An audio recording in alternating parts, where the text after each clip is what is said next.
Gloire au Seigneur. Voilà, si j'ai une exhortation, un conseil à donner à l'Église, c'est que vous puissiez continuer à faire de la maison de Dieu une maison de prière. Et en même temps de chanter tous ensemble pour la gloire de Dieu. C'est important. On n'est pas des spectateurs, on vient pour glorifier le nom du Seigneur au niveau de la louange et de l'adoration. Voilà, on va de nouveau écouter le conseil de la parole de Dieu. Je le dis toujours, même que je me répète, ce n'est pas un problème.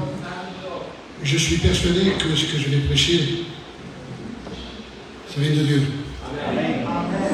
Tu es bien prétentieux. Non, tout simplement parce que ce que je vais prêcher vient de la parole de Dieu. Je n'ai pas de révélation, je ne suis pas un superman, mais j'ai, j'allais dire, la prétention de connaître les Écritures et d'essayer de les expliquer. C'est tout simplement ça. Donc on va ouvrir la parole de Dieu dans le livre de Matthieu. Je crois que chaque fois qu'il vient à la bricade, il dit « Je prêche sur les évangiles ». Aujourd'hui, on est moderne, on est des érudits, on prêche de l'eschatologie, les temps de la fin. Merci Seigneur, pour celui qui a la capacité et la possibilité. Mais moi je pense que le plus important pour chacun d'entre nous, eh bien, c'est que le peuple soit préparé. Parce que si je vous prêche un super message et que vous n'êtes pas préparé, ça ne sert à rien du tout. Vous êtes d'accord? Et Jésus revient bientôt, on en est conscient. Et on le dit tellement de fois que ça devient comme une routine. Une fois de plus, j'ai l'habitude de le dire, à force de repasser sur le terrain s'endurcit. À force d'habitude, à force d'écouter, de ne pas prendre attention, de ne pas donner de l'importance au message qui est annoncé, le cœur s'endurcit, la semence ne pénètre plus, les oiseaux du ciel viennent et enlèvent cette semence qui a été semée. Et ça ne sert à rien qu'on se donne la réunion. Je prêchais dernièrement à la brigade, fais attention de la façon dont tu rentres dans la maison de Dieu. Quand tu franchis la maison de Dieu, fais attention à ton pied. Ne viens pas pour offrir le sacrifice de l'insensé, mais viens pour écouter la parole de Dieu. Jacques d'ajouter ces mots, ne te borne pas simplement qu'à écouter, de donner une note au serviteur, de dire ça m'a plu, peut-être que c'est vrai, mais ce n'est pas le plus important. Ce qui est important, c'est de dire Seigneur, ce que je veux, c'est serrer ta parole fortement dans mon cœur pour ne pas pécher contre toi. Et c'est important de dire Seigneur, ne te borne pas simplement qu'à écouter, mais mets en pratique la parole de Dieu. Ne te trompe pas par de faux raisonnements. Vous savez, malheureusement, mon petit prêchait hier soir et disait que le chemin est large et spacieux et beaucoup vont l'emprunter. Par contre, le chemin est étroit et resserré, celui qui mène à la vie éternelle, et très peu. Et ça fait peur. Très peu. La Bible dit qu'à la fin, les gens viendront t'appeleront et disent je ne vous ai jamais connu. Mais Seigneur, on a mangé avec toi, on est allé à la réunion, on a écouté des grands serviteurs prêcher. Oui, mais écoutez, arrière de moi, ouvrier d'iniquité, je ne vous connais pas. Donc c'est important de dire Seigneur, quand on est à la réunion, on ne vient pas pour perdre du temps, on vient pour le racheter. On ne comprend pas tout, on n'est pas des super, mais l'important c'est de dire Seigneur, le principal. Et j'ai encore une fois l'habitude de le dire. Si ce soir, eh bien, vous êtes bénis, parce que c'est le mot à la mode, on a été bénis. Mais pourquoi? Parce que Dieu m'a parlé dans mon cœur. J'ai été béni, eh bien, tout simplement parce que j'avais une question. Je vous l'ai déjà dit ça. Une question dans mon cœur qui m'interrogeait, et au travers de la parole, Dieu m'a répondu. Peut-être pas ce soir, mais dans les jours qui viennent, dans les prédications qu'on écoute, c'est de dire Seigneur, ce qu'on fait, on ne vient pas pour perdre du temps, on vient pour le racheter. Amen. Donc on va ouvrir la parole de Dieu dans le livre de Matthieu au chapitre 28 et au verset 11, il nous est dit ainsi, les 11, au chapitre 28, verset 16, pardon, les 11 disciples allèrent à Galilée sur la montagne que Jésus leur avait désignée, et quand ils le virent, ils se prosternèrent devant lui, mais quelques-uns eurent des doutes. Jésus s'étant approché, leur parla ainsi. Tout pouvoir m'a été donné dans le ciel et sur la terre.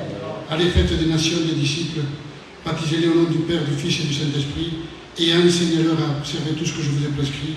Et voici, je suis avec vous tous les jours jusqu'à la fin du monde. Amen. Voilà, prenez de Seigneur, merci de m'avoir permis que nous soyons dans ce lieu, parce qu'il faut quelque chose à nous dire. Comme a dit ton serviteur, tu ne nous prends pas, Seigneur, avec ta dignité, ta grandeur, tu enverras tout le temps, Seigneur, un homme, un serviteur, qui est à ton service, et qui parlera de ta part. Nous voulons être attentifs à ce qui va être dit, pour comprendre ta parole, et comprendre ce que tu veux de chacun d'entre nous. Alors, oui, ton serviteur, et que la parole de Dieu soit facile dans sa bouche. Amen. Merci Père, merci Jésus. Amen. Voilà, on a entendu la parole de Dieu, on l'a reçue, on l'a acceptée, on a persévéré, on a été sauvés. Mais l'apôtre Paul a ajouté, surtout gardez-la, telle que je vous l'ai annoncée. Autrement, c'est en vain que vous avez cru. C'est important de dire, Seigneur, c'est bien, on a connu il y a un temps la parole de Dieu, mais ce que Dieu veut, c'est que nous continuions toujours. Aujourd'hui, on vit au 3e millénaire, 21e siècle, en 2025, nous sommes nous-mêmes modernes, c'est vrai, c'est un fait, mais l'évangile reste ce qu'elle est. La Bible dit qu'il est le même hier, aujourd'hui, éternellement. Ne vous conformez pas au siècle présent, dira la parole de Dieu. On est obligé d'avoir des téléphones tactiles, Internet et tout le Bataclan, ce n'est pas un problème. Mais ce qui est important, c'est que Seigneur, on veut garder ta parole telle qu'on l'a reçue. Et aujourd'hui, on essaye de la moderniser à travers beaucoup de choses. On n'est pas là pour critiquer. Mais l'important, c'est de garder la parole dans son essence naturelle. Béni soit le nom du Seigneur. Donc la Bible dit qu'avant de connaître Dieu, quand nous étions enfants, eh bien, nous étions esclaves des rudiments du monde.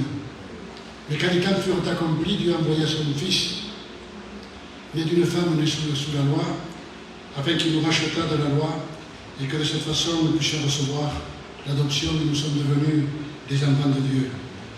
Alors on se pose la question, quels sont les motifs qui ont poussé Jésus à venir sur cette terre?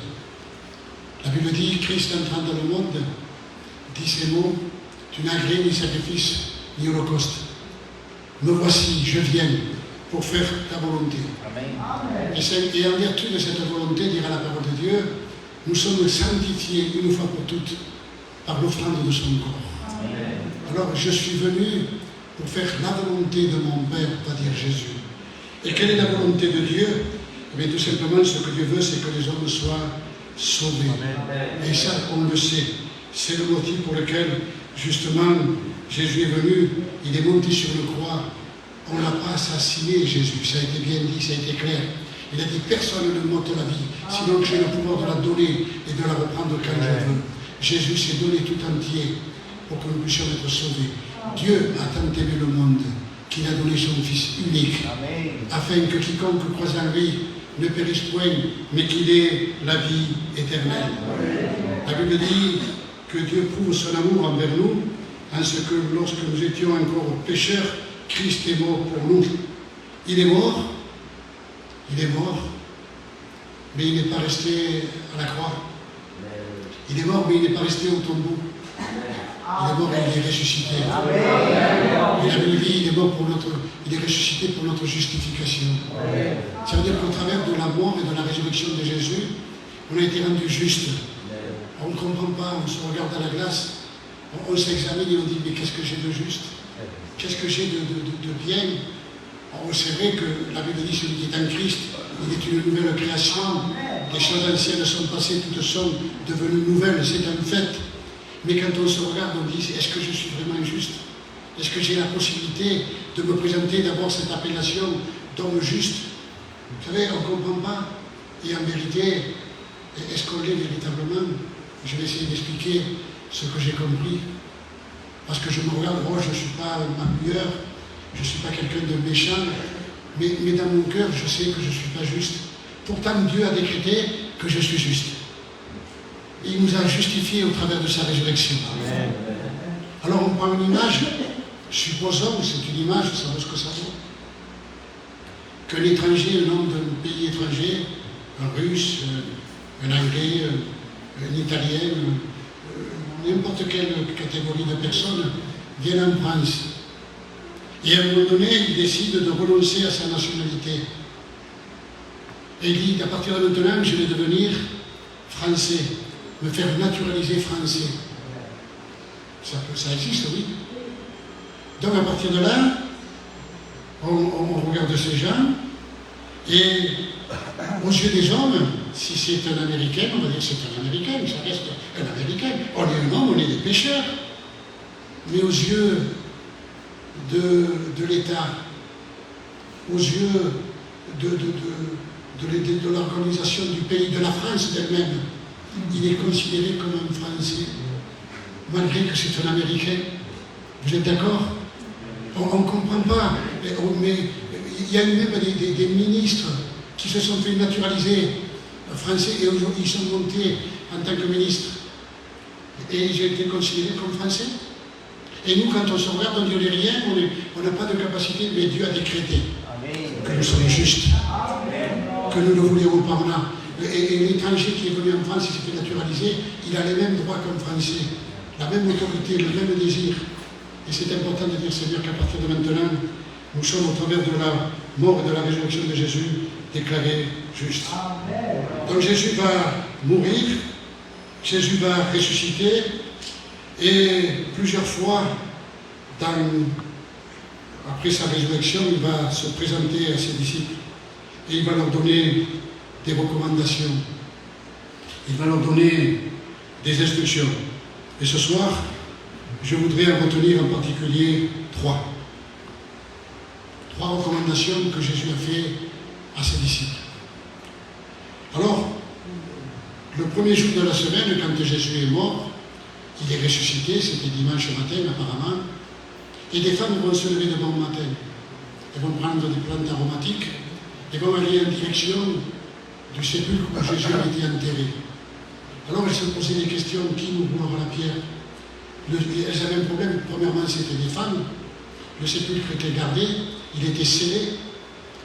Alors elles se posaient la question, comment on va faire? Mais quand elles vont arriver là-bas, elles vont avoir une agréable surprise, la pierre a été roulée. Des anges ou un ange vont leur apparaître et vont dire, venez voir. L'endroit où vous l'avez placé, il n'est plus là, il est ressuscité. Amen. Pourquoi cherchez-vous parmi les morts celui qui est ressuscité? Alors, ne vous en faites pas, allez dire à ses disciples qu'il est devance en Galilée, qu'il est ressuscité. Amen. Alors ces femmes vont être prises de frayeur et en même temps de joie. Elles vont partir en direction des disciples et sur la route, Jésus va leur apparaître. Il va leur dire, ne craignez pas. Allez dire à mes frères que je suis ressuscité et que je les devance en Galilée. Béni soit le nom du Seigneur. À un moment donné, Jésus va, avant de mourir, il va chanter des cantiques. Chaque fois que je parle de ça, je le dis, j'aurais voulu être là pour entendre chanter Jésus. Parce que ça me ressemblerait. J'aurais voulu être là, écouter, chanter Jésus, ces psaumes à la gloire de Dieu. Alors il est là, et à un moment donné, ils vont partir en direction de la montagne des Oliviers. Il va s'adresser à des disciples, il va dire ces mots. Ce soir, je serai pour vous une occasion de chute. Car il est écrit, je frapperai le berger, et les brebis seront dispersées. Mais quand je serai ressuscité, je vous précéderai en Galilée. Béni soit le nom du Seigneur. Alors quel était le désir de Dieu, quel était le désir de Jésus en tout cas? Eh bien c'était de se rencontrer avec ses disciples. Et pour cela, il va leur donner un rendez-vous. Il va leur donner un rendez-vous. Alors c'est quoi un rendez-vous? Un rendez-vous renferme au moins 3 éléments, 3 clauses, je ne sais pas ce que ça veut dire, 3 choses importantes qui typifient un rendez-vous. C'est quoi? Je vous laisse le temps de réfléchir. Avec tout le mettre dans l'avocat. Comment? L'heure? Le temps, c'est ça, l'heure. Après, le lieu. On est d'accord? Et après? Fuerte. Avec qui, d'accord? Mais il reste quelque chose d'important. Par exemple, demain, c'est le temps.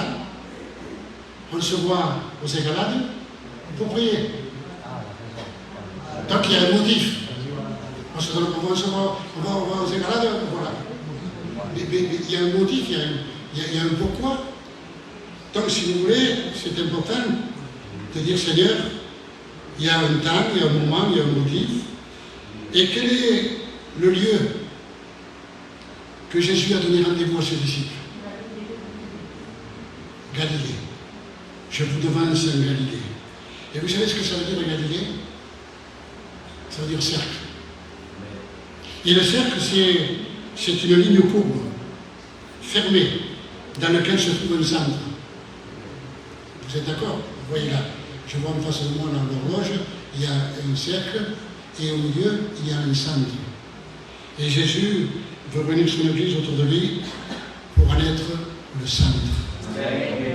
2 ou 3 réunis à mon nom, je me trouve au milieu. Béni soit le nom du Seigneur. Donc c'est ça où le Seigneur nous donne rendez-vous ce soir, chacun d'entre nous, pas simplement que dans son Église, mais il veut être le centre de notre vie. Pas simplement ce qu'on veut. Vous savez, aujourd'hui, il y a un cantique qui a dit, c'est vraiment pour nous que ce cantique, ma raison de vivre, c'est de t'adorer. Et chaque fois qu'on chante ce cantique, je reprends l'église. Je dis, est-ce que c'est vrai? Ma raison de vivre, comment dit ce cantique?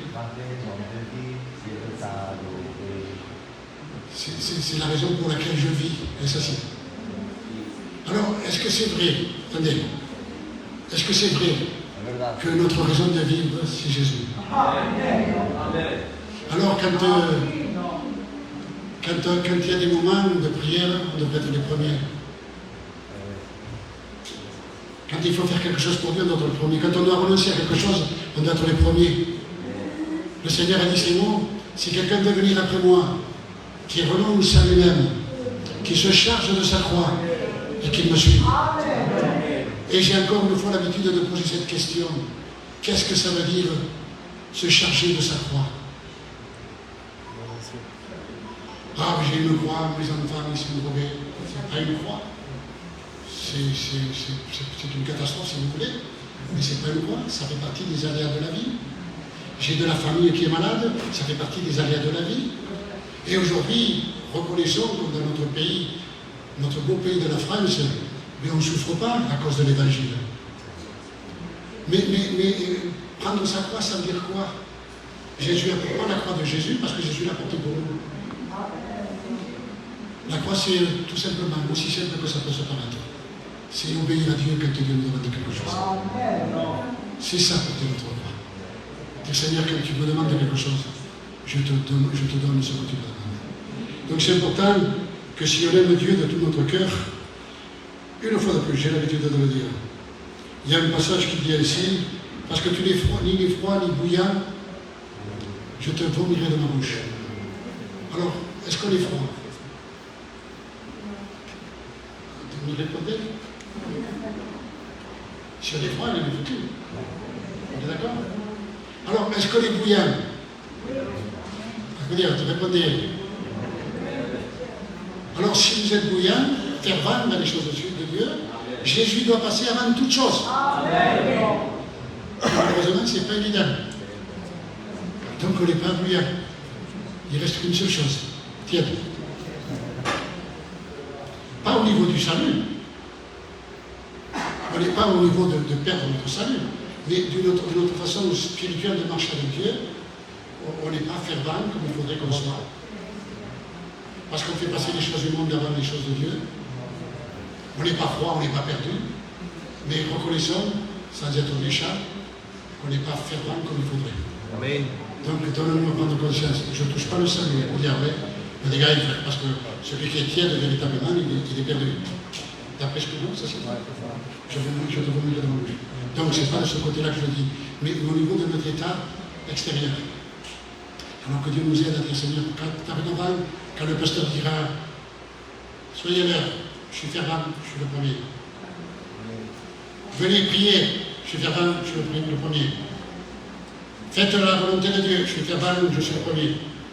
Et là, on dira qu'on peut être fervent pour les choses de Dieu. Donc, c'est simplement une petite parenthèse pour nous aider à avancer dans l'œuvre du Seigneur, et ce n'est pas une condamnation. À un moment donné, la parole de Dieu nous dit, eh bien que Jésus va dire à ces personnes, tout à l'heure on en parlait, quand il chantait les cantiques, il va partir en direction de la montagne des Oliviers. Il va dire, je serai pour vous une occasion de chute. Car le pasteur sera frappé, les brebis seront dispersées, mais quand je ressusciterai, ou quand je serai ressuscité, je vous devancerai en Galilée. Alors, quand est-ce que Jésus va se montrer à ses disciples? Quand est-ce que Jésus va donner rendez-vous à ses disciples? On a parlé de l'heure tout à l'heure, du temps. On a dit la première des choses, c'était en Galilée. Ça, c'est l'endroit. Maintenant, donne-nous une heure, fixe-moi une heure, Seigneur. Quand je serai ressuscité. Quand je serai ressuscité, je vous devancerai en Galilée. Béni soit le nom du Seigneur. La Bible dit, si nous avons connu Christ selon la chair, nous ne le connaissons plus maintenant de cette manière. Et c'est de cette façon qu'on doit connaître Dieu, justement pour que notre foi ne soit pas vaine et que notre espérance ne soit pas une espérance terrestre. La Bible dit, si nous aimons Dieu simplement que sur cette terre, que si nous avons simplement que l'espérance terrestre, nous sommes les personnes les plus malheureuses qui puissent y avoir. Mais on rend grâce à Dieu que Christ est ressuscité. On parlait tout à l'heure de ces femmes qui vont se lever de bon matin avec de bonnes intentions. Et il y a des chrétiens qui ont de bonnes intentions. Ils ont de bonnes intentions, ils se lèvent de bon matin. Ils prennent des plantes aromatiques. Ils veulent embaumer le corps de Jésus. Mais en vérité, leur direction, eh bien, ils allaient en direction d'un tombeau, en direction d'un Dieu mort. Et il y a des chrétiens qui ont des bonnes intentions, c'est vrai. Ils viennent à la réunion, ils prient, ils jeûnent, ils font... Mais malheureusement, dans leur cœur, dans leur conscience, dans leur état, eh bien, qu'est-ce qui va se passer? Eh bien, dans leur direction, le Dieu qui servent, c'est un Dieu qui n'a pas de vie, qui n'est pas puissant. Le Seigneur va dire justement, à un moment donné, à une femme, ces paroles, il va parler avec elle, une femme samaritaine, et cette femme, à un moment donné, va se rendre compte que Jésus était prophète. Il va dire, vous les Juifs, vous dites qu'il faut adorer à Jérusalem. Les Samaritains disent qu'il faut adorer sur le mont Garizim, sur cette montagne. Et Jésus va dire, le moment vient, et il est déjà venu, où les vrais adorateurs adoreront Dieu en esprit et en vérité. Et le Seigneur veut que nous ayons une vision spirituelle des choses de Dieu, que nous soyons conscients qu'il est ressuscité. Avant, nous avions pensé, on s'approchait, déjà on essayait de visualiser Jésus. Non, Christ est ressuscité. Pourquoi cherchez-vous parmi les morts celui qui est ressuscité? Christ est vivant. Et c'est de cette façon qu'on doit chercher Dieu. Aujourd'hui, on cherche les bénédictions terrestres. Pourquoi pas? On peut joindre l'utile à l'agréable. Mais ce qui nous intéresse à nous, c'est de savoir que notre vision est dans le ciel. De savoir que Christ se trouve là, d'une façon spirituelle. 2 ou 3 réunis à mon nom, je suis au milieu. Allez dire à mes frères de se rendre en Galilée, et c'est là qu'ils me verront. Béni soit le nom du Seigneur. Il reste le motif. On a vu l'endroit, on a vu le temps, le moment. Maintenant, il nous reste le motif pour lequel Dieu veut que nous allions en Galilée. Quel est-il? C'est là qu'ils me verront. On vient à Galilée, à la résurrection, c'est de cette façon qu'on doit voir les choses de Dieu. C'est là qu'ils me verront. C'est là où les disciples vont l'adorer d'une façon spirituelle. Donc c'est important de dire, Seigneur, notre vision à nous, on ne veut pas avoir une vision terrestre des choses de Dieu, on le répète. Si c'est simplement sur cette terre que nous avons une espérance. Pour nous, pour beaucoup de personnes aujourd'hui, eh bien, l'évangile, c'est la réunion. On vient à la réunion, je vais à la réunion, hein. Mais continue à venir à la réunion. Mais la réunion, ça ne te sauve pas. Celui qui te sauve, c'est Jésus ressuscité. Et la Bible dit que nous, on doit marcher par la foi, le voir par la foi. Béni soit le nom du Seigneur. Pendant que Jésus apparaissait, il va donner une seconde recommandation à ses disciples. Il va leur dire, ne vous éloignez pas de Jérusalem jusqu'à recevoir ce que le Père vous a promis. Il va leur promettre le Saint-Esprit. Et pour cela, il va leur recommander de ne pas s'éloigner de Jérusalem. Chose que vont faire les disciples. Pendant 10 jours, ils vont être réunis, et là, ils vont recevoir la promesse du Père le jour de la Pentecôte. Ils étaient tous ensemble réunis, tout à coup, il vient du ciel, comme un vent fort, impétueux, et des langues semblables à des langues de feu. Le feu, elle l'a bien spécifié tout à l'heure. C'est pas parler en langue qui nous fait être fort. Ce qui est important, c'est d'avoir le Saint-Esprit dans notre vie, de marcher par l'Esprit, d'être convaincu par le Saint-Esprit. Et Dieu nous demande de demeurer dans sa présence à Jérusalem, persévérer pour recevoir ses promesses. C'est de ce côté-là qu'on veut prendre conscience que Dieu nous recommande de rester à Jérusalem d'une façon spirituelle, certes, Seigneur, afin de recevoir la promesse que tu nous as donnée. Et on passe à la troisième recommandation. Pendant qu'il se trouvait en Galilée, c'est ce qu'on a lu ensemble, Jésus va apparaître à ses disciples, il va se présenter devant ses disciples, il va leur dire, tout pouvoir m'a été donné. Allez et faites des nations des disciples. Baptisez-les au nom du Père, du Fils et du Saint-Esprit, enseignez-leur tout ce que je vous ai prescrit, et voici je suis avec vous tous les jours, jusqu'à la fin du monde. Donc la troisième recommandation que Jésus va donner à ses disciples, eh bien c'est d'aller de par le monde. Sur la montagne des Oliviers, il va dire ces mots, allez par le monde entier et prêchez la bonne nouvelle à toute la création. Donc la troisième recommandation que Jésus va donner, c'est de donner à ses disciples, et il la donne à chacun d'entre nous, de transmettre la foi qu'on a reçue, de transmettre la parole de Dieu qu'on a reçue par toute la terre. La Bible dit, vous recevrez une puissance. Le Saint-Esprit viendra sur vous et vous serez mes témoins à Jérusalem, en Galilée, en Samarie et jusqu'aux extrémités de la terre. Alors vous savez aujourd'hui on croit que témoigner de Dieu, c'est bien témoigner de Dieu.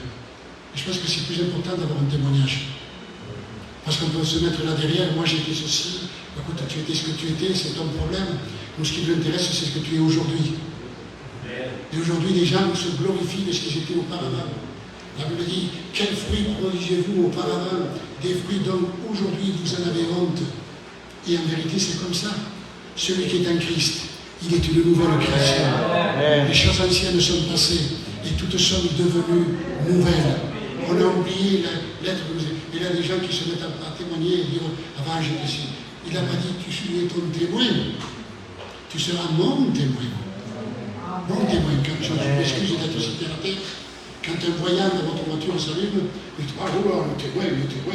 Non, vous allez regarder lui, le lot, ou le problème qu'il y a. Et nous, ce qu'on doit diriger au travers de notre témoignage, le diriger à travers de Jésus-Christ. Béni soit le nom du Seigneur. Donc vous recevez une puissance et vous serez mes témoins, mais je pense que c'est important de l'annoncer et de l'accentuer. Alors, premier rendez-vous, Galilée. C'est là que vous vous verrez.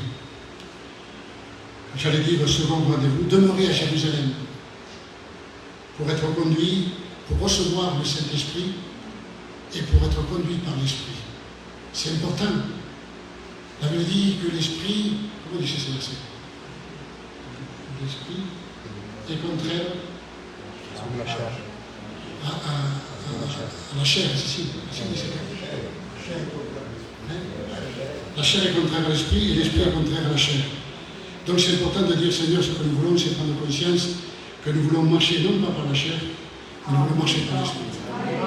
Vous savez, un jour, Jésus va se trouver dans le désert et le tentateur va s'approcher de Jésus, non pas pour le tenter pour être péché, mais pour l'éprouver. Parce qu'en lui, il n'y avait pas de péché, donc il ne pouvait pas être tenté comme nous, on est tenté. Ça, j'en suis persuadé. Mais il a été testé. Il a été éprouvé. Et l'ennemi disait ces mots, si tu es le Fils de Dieu, on va dire c'est Pierre, qu'elle devienne du pain. Ou quelque part, est-ce que c'était un péché? Il avait faim, il n'y avait rien de méchant. Si tu es le Fils de Dieu, jette-toi, parce qu'il ordonnera des anges, c'est écrit. De peur que tu me heurtes une pierre. Et Jésus va dire, arrive de moi, car tu ne tenteras pas ton Dieu. Et tomber dans la tentation, pourquoi est-ce qu'on tombe dans la tentation? Parce qu'on pêche. Alors, j'étais dans un mariage, parce que j'étais au comptoir, et on est venu, on m'a servi à boire, et le diable m'a tenté. Mais qu'est-ce que tu faisais au comptoir? J'étais au milieu de la piste, et est venue une vieille dame, elle m'a fait danser. Mais qu'est-ce que tu faisais au milieu de la piste? Ça, c'est la tentation. Quand vous êtes tenté, ne dites jamais Dieu vous tente. Mais c'est la convoitise de votre chair qui court dans vos membres. Donc c'est important. Mais l'épreuve, et tomber dans l'épreuve, c'est quoi? Eh bien, c'est tout simplement tomber dans la chair, tomber dans le sommeil, prier, veiller, va dire Jésus. Prier, veiller, afin de ne pas tomber dans la tentation, dans la chair. Donc c'est important de dire Seigneur, ce soir, on veut, parce qu'on ne pêche pas forcément. Il y a des choses que le monde nous propose.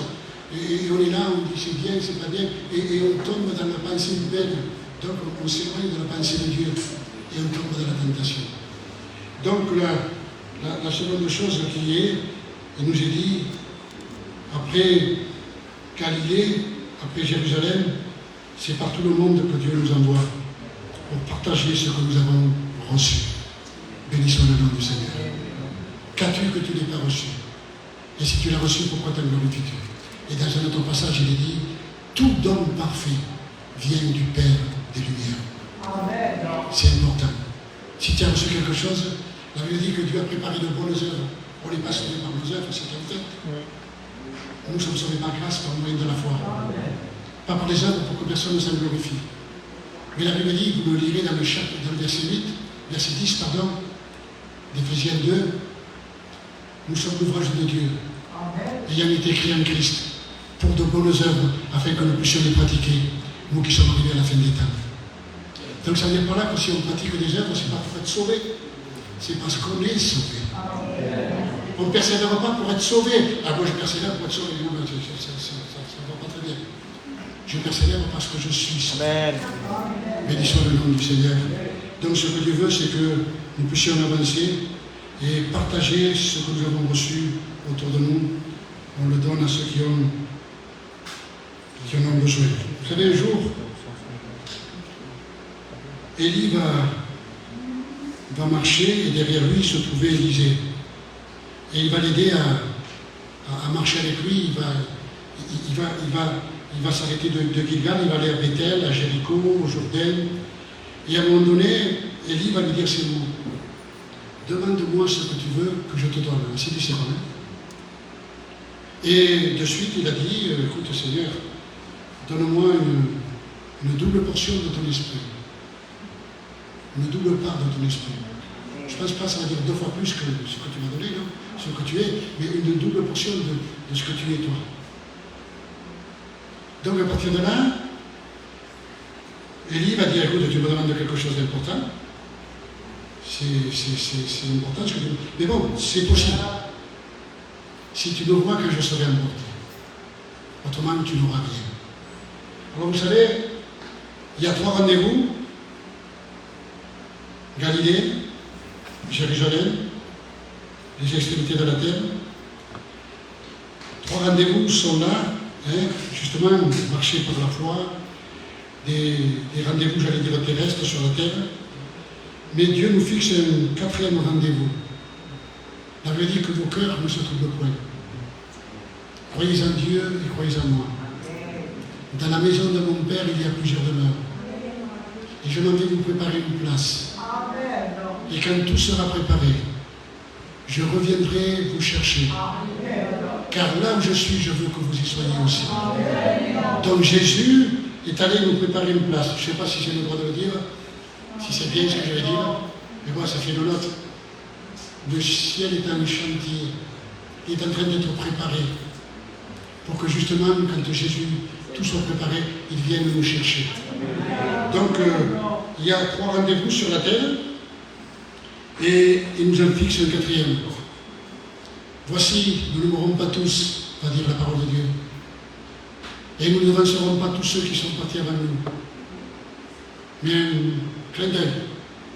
Les morts en Christ ressusciteront premièrement, et nous, en un clin d'œil, nous serons transformés, et nous partirons tous ensemble à la rencontre de notre Dieu dans les airs. Et c'est là le dernier rendez-vous que Dieu nous donne. Premièrement, en Galilée, en Jérusalem, aux extrémités de la terre. Et si on accomplit ces commandements, eh bien, on aura rendez-vous dans le ciel de l'éternité. Béni soit le nom du Seigneur. Et je pense que c'est important de dire, Seigneur, merci pour les recommandations que tu nous donnes, parce que ce n'est pas aussi simple que ça. Vous savez, et je m'excuse si je l'ai déjà dit, mais il y avait une émission à l'époque, quand on était jeune, on était parents, qu'on appelait l'école des fans. Là qui va être, se passer la tête. C'était Jacques Martin. Les petits chantaient, et à la fin, tout le monde avait chanté, tout le monde avait gagné. Et aujourd'hui, on dirait que dans les églises, tout le monde a gagné. Tu fais ce que tu veux, tu vis comme tu veux, tu vas où tu veux, et tout le monde a gagné. C'est pas aussi c'est pas Jacques Martin. C'est le Seigneur des Seigneurs, le Saint des Saints. Donc on a de prendre conscience, Seigneur, permets que je puisse répondre à ce rendez-vous de Galilée, que je puisse marcher par la foi, que je puisse demeurer marcher par ton esprit, que je puisse être ce témoin véritable autour de moi, afin que quand tu reviennes, Seigneur, je sois prêt à partir dans les airs avec toi. Voilà. Dimmi tu. Bendito Rey, te damos gracias por